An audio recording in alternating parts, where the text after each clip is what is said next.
Well, he says, the most subtle denial of the physical resurrection is one that claims that although Jesus did rise bodily, his body was not a tangible, material body, but it was essentially invisible and immaterial. See, this was one of the big arguments in Joseph Smith's day, and Orson Pratt made complete hash of it. He destroyed this argument.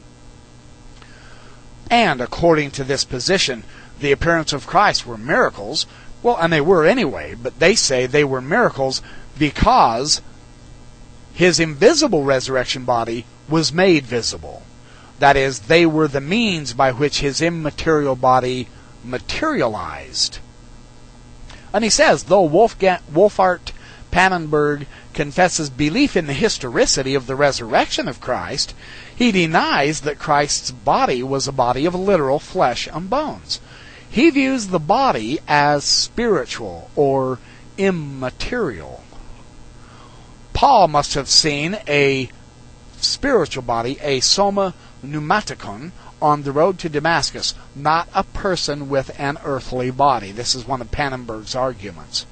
He says also, even the gospel reports that corresponds to Paul's statements are heavily colored by legendary elements, particularly by the tendency toward underlining the corporeality of the appearances. He says this is myth.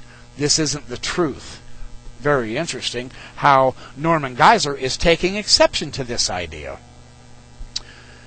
He says, that is not Pannenberg, says, it's self-evident for him, that is Paul, that the future body will be a different one from the present body, of course. But then he goes on to say, not a fleshly body, but as he says, a spiritual body.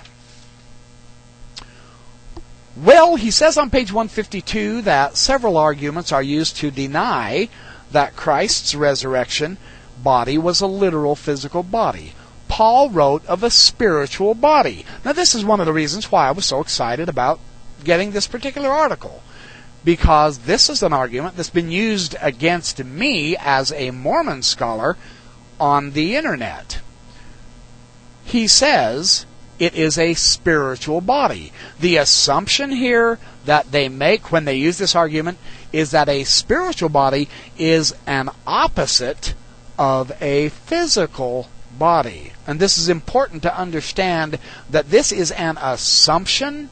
It is not scriptural. Listen to what Geisler mentions. A passage often cited is 1 Corinthians 15:44. And this is where Paul refers to the resurrection body as a spiritual body in contrast to the pre-resurrection body, which is a natural body. But a study of the context does not support the conclusion that the body was immaterial. First, spiritual. This word spiritual, what does this denote? This denotes that the body is immortal, but not immaterial. Geisler says that a spiritual body is one that is dominated by the Spirit, not one devoid of matter. Bruce R. McConkie never said it better. The Greek words soma pneumatikos, translated spiritual body here, means a body directed by the Spirit as opposed to one under the dominion of the flesh. It is a supernatural body, but of course, because it is not ruled by flesh that perishes, but by the Spirit that endures. 1 Corinthians 15:50-58. This is precisely what Joseph Smith, the Mormon prophet, taught. In the resurrection, the reason we also will be imperishable is because we will not be filled with blood. Blood is the mortal element. We will be filled with Spirit. Geisler says the same thing on page 153. It is a supernatural body because it is not ruled by the flesh that perishes, but by the Spirit that endures. So the word physical, or the words spiritual body, this does not denote something that is immaterial and invisible, but it denotes what is immortal and imperishable because it is controlled by the Spirit. Norman Geisler, Joseph Smith scooped you 200 years ago on that doctrine. Isn't that fascinating? In 1 Corinthians 15, spiritual, the Greek being pneumatikos, should be translated supernatural in contrast to natural. This is made clear by the contrasts between perishable and imperishable, corruptible and incorruptible, and others. In fact, this same Greek word pneumatikos is translated supernatural in 1 Corinthians 10 and 4, which refers to the supernatural rock that followed them in the wilderness. That which belongs to the supernatural order of being is described as pneumatikos. Accordingly, the resurrection body is a soma pneumatikos. Soma pneumatikos, supernatural body. Third, the word spiritual refers to material objects in other passages of Scripture. Now, this is one of his good parts of his exegesis as well. It's all good. This whole study is fabulous. A study of Paul's use of this same word, pneumatikos, as spiritual in other passages reveals that it doesn't always refer to something purely immaterial. Paul spoke of the spiritual rock, 1 Corinthians 10 and 4. But the Old Testament, in Exodus 17 and Numbers 20, it reveals it was a physical rock from which came literal water to physically drink. The point is that the water was produced supernaturally. Very important. Now, page 154, moving on. The fact that the physical provisions came from a spiritual, that is, a supernatural source, did not make these physical things immaterial. When Jesus supernaturally made bread for the 5,000 in John chapter 6, you remember, he made literal bread. However, this literal material bread could have been called spiritual bread because of its supernatural source, of course. In the same way, the literal manna given to Israel is called spiritual food, 1 Corinthians 10 and 4. Very interesting. When Paul spoke about a spiritual man in 1 Corinthians 2:15, he obviously did not mean an invisible, immaterial man with no corporeal body.